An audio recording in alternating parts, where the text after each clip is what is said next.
how do Swiss companies in particular see Eastern Europe? You know, what I found also about the Swiss is they're well-traveled. And because they're a small country and they're surrounded by many other countries, there is sort of an inherent awareness of cultural difference, you know, from linguistic, God knows, linguistic mainly, but also maybe religious in certain senses. I mean, they know their environment and their broader environment. They, you know, you can travel by car even to Eastern Europe and that. So I must say that there is a more nuanced awareness of the different countries and an understanding and a knowledge of the specifics, the historical background, the political, the economic. They don't look upon Eastern Europe as a homogeneous mass, let us say. They're aware. You know, the further you go, maybe the harder it gets. Central Asia, again, people have been there, people are well-traveled, and there is a growing awareness of the cultural differences, the nuances between the different republics, for example. And of course, the same goes for South Caucasus, Georgia, Azerbaijan, Armenia, people know.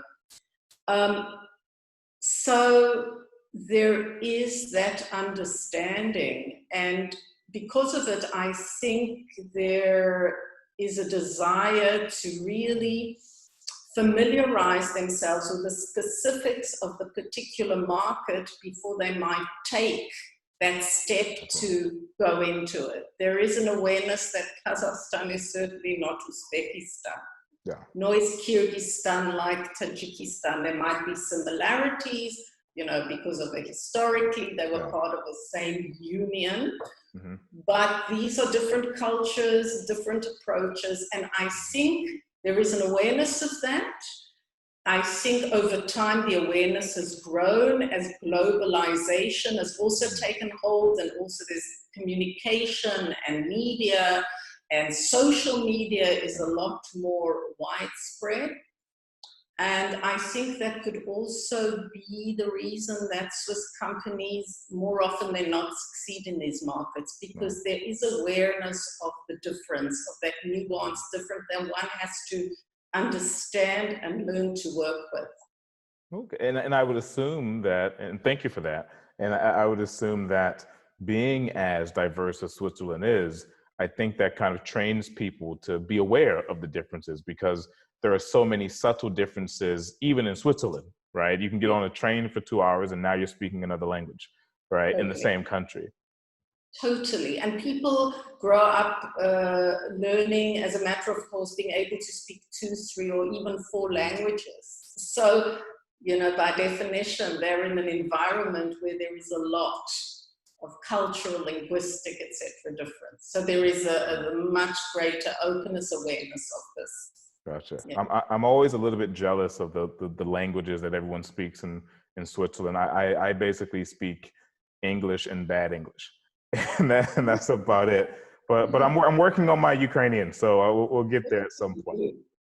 Good for you. No, absolutely. Listen, it is very, very admirable that people speak so many languages. Also, little kids, they're like bilingual. Many of them. It's amazing, and I think it's an enrichment, and you know. Degrees, you know, having degrees, university degrees is one thing, but I can tell you, after working in a big multinational company, I saw how important having different languages is, and a facility with language. Even though English, of course, is the international business language, but still, it helps a lot. I mean, you yourself know, probably being in Ukraine, you can see people just melt when you No. make the effort to speak their language, Oh, right? oh, definitely. It's I you know, my friends get annoyed because I don't have to do that much to be impressive. They say if I even try, it's amazing. If I they just, and then they switch to English, you know, just for me. But you know, but they're like, good attempt, good try. Now let's switch to English, and you know, so we can actually discuss some things.